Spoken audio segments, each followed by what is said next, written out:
Growth and change. These two are totally interlinked. If you want to grow, you have to change. Now, there are four areas that we should look at change in, that is physically, mentally, emotionally, and financially. So let's look at this growth change. As a child, for instance, we would crawl, then we learn to walk, then we learn to run. This is change, right? And that's how we grow. Now, the same way in our life, we have reached a particular point by changing, and then we end up, what we call plateauing. Why do we plateau? Because we refuse to change after a point. We get into something called a comfort zone, and we say, okay, this is what got me here, this will get me further. It's not going to happen. You have to change. So all growth has to be accompanied by change, but be aware, all change need not lead to growth. Because for instance, let's say I was not smoking, I start smoking, that is change, but it's not going to give me growth, right?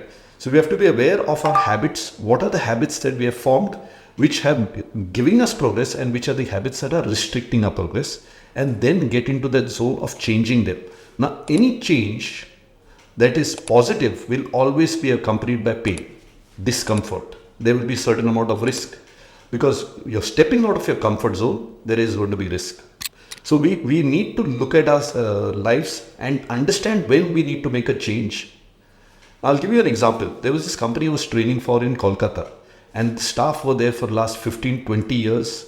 The organization wanted to bring about change. The staff were resisting, sort of unionized. And I spoke to them, succeeded in convincing a few, but unfortunately me, the few and the management were not able to convince the majority.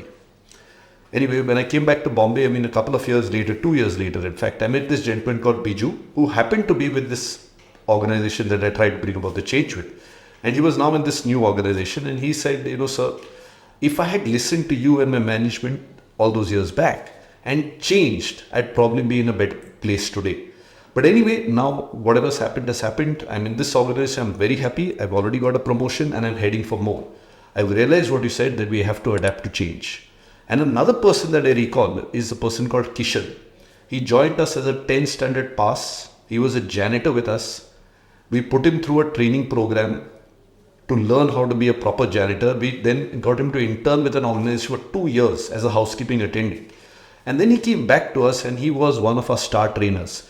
Now I hasten to add, he went through a lot of pain because he was not comfortable standing in front of an audience, delivering training, being watched by so many people, the pressure of public speaking.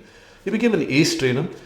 He went on to train for us literally across India for housekeeping boys, school bus attendants, security guards, the entire bottom of pyramid. So this is the main thing that we have to adapt, is knowing if we want growth, we have to change. Now as waiters, we are used to running around and serving guests, serving at tables. When you get promoted to captain, you now need to change. You now learn how to take orders, deliver guest satisfaction, handle complaints. And when you move from a captain to a manager, again you've got to change. No longer are you looking just at guest satisfaction. You're looking at the entire restaurant operation, reporting to senior managers, sending in reports. So if you want to grow, you have to change. God bless. Keep rocking. Don't forget to roar.